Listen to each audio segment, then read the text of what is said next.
Welcome back to the channel, guys. It is Zion here at X Designer Breeds, where we strive to educate you, the viewer, on everything fur babies, from puppy to adulthood. Alright, so in my last video, I took Zeze to the vet, and you saw where we did the brucellosis test, but unfortunately, we're not doing a natural tie because she's very aggressive right now. She's not accepting him, basically. So we're trying to do AI. Yesterday, we did the progesterone test on her, and her results came back as a 22.73 nanograms per milliliter, which means that touch and go, basically. We just have to get her ready. I called Alyssa up, who owns Milo, the stud, and she was willing to do it the same day, basically with her partner. And today's the second day where we're doing AI on her. So we're just, basically just get it going, and we're gonna try possibly doing another one tomorrow. So we had one yesterday, we are doing another AI today, and then we're doing another one tomorrow. Alright, so right now we're just basically collecting from Milo. As you can see, he's superb. Alyssa sent me his embark results yesterday, and I was looking over it, and I was just like, I was amazed, basically. Because I'm like, obviously his size and everything, he has a teddy bear look that Zeze has. And coming to, his genetic, his traits and everything, they're perfect. He carries pure red. I was looking at his traits. There's no white. There's no carrier for like phantom or anything like that. No other color. It's just like pure red. So these babies are just going to be pure red, which I'm pretty much excited about. And I'm very, very much so anxious about this breeding as well. I don't know if Alyssa can feel my anxiety, but I'm very much anxious about this. And I hope Zeze is not feeling all of this pressure that I'm feeling, but I'm pretty much excited. If you want to. Alright, so guys, I just want to talk about Aiden Poodles, that's the name, yeah. For a little bit. I must say that the experience, working with them has been super cool. Talking with Alyssa, I basically found her on Craigslist. Who would have thought, guys? Yeah. So I was just looking through Craigslist because I just do that on my downtime. I mean, as a breeder, you just have to, look to see what's out there. And I was just looking through, and I saw her advertising for her stud. It was a different stud at the time. It was a bigger, I think it was a miniature stud that she has. And we're just talking, and then she basically says that she has a smaller male, Milo, which is, he's AKC registered, and he's 5 pounds. And we got to talking, and I'm saying that, basically that looks like that would be a good match for my girl. After looking at his embark results, all clear and everything and stuff, and even that he weighs much less than my girl Zeze here, which weighs 9.5 pounds. Just like a great experience. Basically, she set me in the whole direction of getting Zeze progesterone test done, just to make sure that her levels, whenever she's ready, we can just, get it going.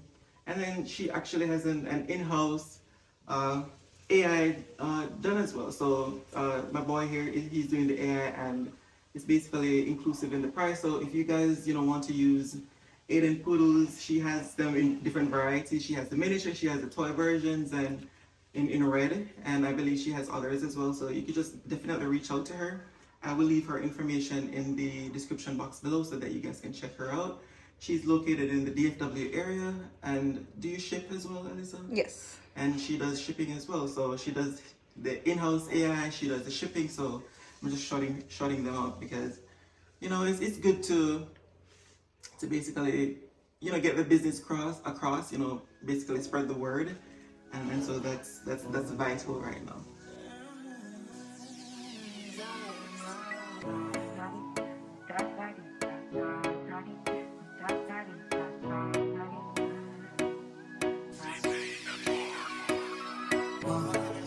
Me no get the time for the hate and the bad energy. Come on, man. Make you dance like broccoli. Steady going like broccoli. Steady on my grind, oh yeah, what they want, enemy. Put it down my fantasy. You want to check if my darling go wrong. But it ain't rush, what I wear, it be more. Now gonna make my talk, it be rush. The kind money we got, yeah.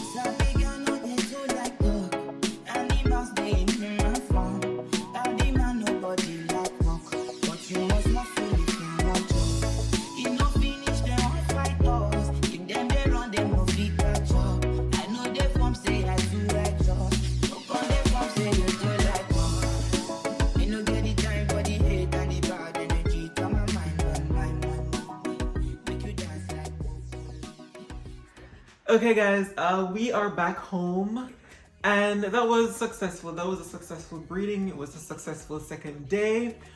Tomorrow we're going back to get a third one done. I just feel more comfortable knowing that I have 3 AIs in just instead of 2. So I'm going back tomorrow and we're gonna get the third one done. 2 should be sufficient, but given her high numbers, I just want to make sure her high numbers in terms of her progesterone test, I just want to make sure that she actually is going to take. And so I'm just keeping my fingers crossed that she does. But before I let you guys go, I just wanted to go through some tips, some simple tips in terms of what to look for in terms of a stud. If you're trying to find a stud, how do you go about looking for a stud and what do you look for in them? Now, it just based on preference in terms of breeder to breeder. I will give you the criteria as to what I was looking for in terms of finding a stud for Zeze and why I decided to go with choosing Milo as my stud for her. 2 of the main criteria that I personally look for when I'm choosing a stud is physical traits. Say for instance, you want to make sure that you're choosing one that is structurally sound, so that, say for instance, if your female isn't structurally there all that, you want to make sure that the stud offsets the fault that you may have in your bitch, right? And also genotypically speaking, say for instance, if your female, if Zeze were to have liver nose, given that she's red, that is a fault in her, then we would want to choose a stud that has black points, because reds should always have black points, right? So that's an example of a genotypical trait that you'd want to improve upon. So genetically speaking and also phenotypically speaking, you'd want to offset those faults that you may find in your bitch. So let's just look at my female, for example, Zeze, and why I went with Milo as the stud. Zeze has great structure, right? She has perfect structure, and so does Milo. So in terms of that, we're safe there. But looking at Zeze's genetic profile, I see that she has copies of IVDD. She has type 1 IVDD, which means that she carries 2 copies of that genetic disorder, right? And I'll probably create like a separate video explaining what that is. But just for the purpose of this video, she basically would grow to potentially have spinal issues, back and spinal issues. So I needed to find a stud that was all clear, doesn't even carry at least 1 copy of IVDD, right? So the stud that I were to choose had to be all clear of that, or else the puppies would be really, really compromised, right? So Milo was perfect in terms of he is all clear. He doesn't even have a single copy of any genetic disorder where that is concerned. Also, I was looking to color breed Zeze, meaning that I wanted her puppies to be all red. And so I needed to choose a stud, obviously, that was all red. And lastly, the other thing that I was looking for in a stud is one that was smaller than my girl. And my girl weighs, in my previous video, you saw that she weighs 9.6 pounds. And I needed a stud that weighs much smaller than she did. Milo weighs 5 pounds. And you're always going to want to choose a stud that weighs much less than your girl, because you don't want to compromise her reproductive system, meaning that you could potentially have puppies that are overgrown in her, and you'd never want that, right? So if you have a stud that's bigger than your female, you may have puppies that are bigger than what she can actually carry for her weight and for her size, and you'd never want that. So you'd always want to choose a stud that's way less than what the female actually weighs. Thank you guys for tuning in. Obviously, I will be taking you guys along this journey of, doing a sonogram to make sure that she actually took, see how many puppies that she will have, going into the birthing process, the whelping process, and so forth. So stay tuned to the channel if you guys want to continue following our journey as to getting her pregnant and having puppies on the ground. So stay tuned, and I will see you guys in the next video. Peace out.